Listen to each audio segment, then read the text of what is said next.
I'm Kathleen Coy, and I'm a chef entrepreneur in New York City. Welcome to my apartment in Harlem. It's a 3-bedroom. We've been here for 5 years. It's where we live, but it's also where I create. Come, I'll show you around. When you first walk in the door, you're gonna go directly into my daughter Nola's room. So this room is a little tiny, but we wanted to have big impact. So we of course got Nola the dream tent kids bed, painted a wall pink, and included a giant library. So this room was all about fun and fantasy and extra girly, but across the hall is where we get a ton of work done.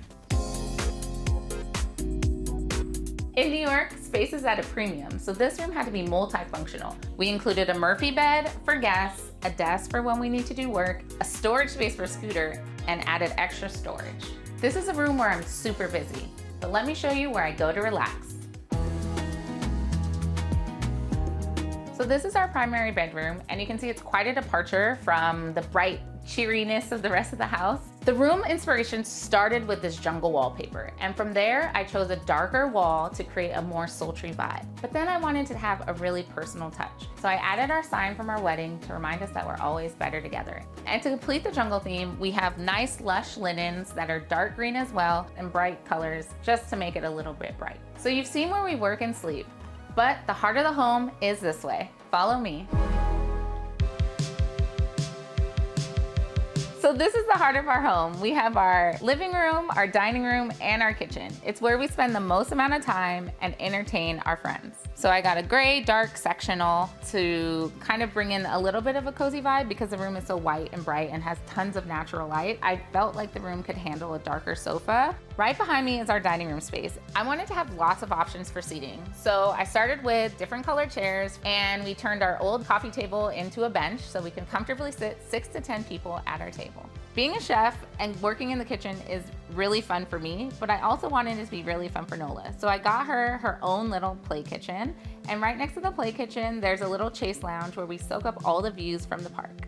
Another focal point of our room is our family photo wall with pictures of our parents, our grandparents, our friends, and of course, our daughter Nola. This is the heart of the home, but let me show you what makes it beat. Come with me to our kitchen. I knew this was the apartment for me when I walked in and saw this amazing kitchen. And as a private chef, I can't have you come over without feeding you. So today I'm gonna make you some fajitas, which is one of my favorite go-to meals. So let's get started. The first thing we're gonna do is marinate our chicken. Honestly, you can't really do too much when you're seasoning your meats. I love cooking in this space because not only do I have tons of space to do what I need to do, but the city is right there. It feels like I'm almost one with nature while I'm cooking in this kitchen. So the next step is we're gonna sear our chicken. So while our chicken's searing, I'm gonna start chopping up our vegetables. One of the reasons I got into cooking was because I have this theory that you can't really eat when you're angry, and I just love bringing happiness to people. So I'm gonna take out our chicken, but I'm gonna start to saute our vegetables, and then we'll add in the chicken at the final moments to finish cooking. Time to plate. So we're just gonna top it with some fresh cilantro. And there we have our fajitas.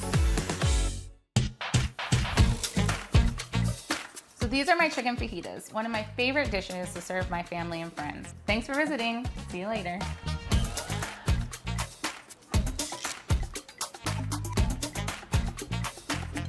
So good. Can't get enough of these breathtaking homes? Hit that subscribe button for more open house coming your way.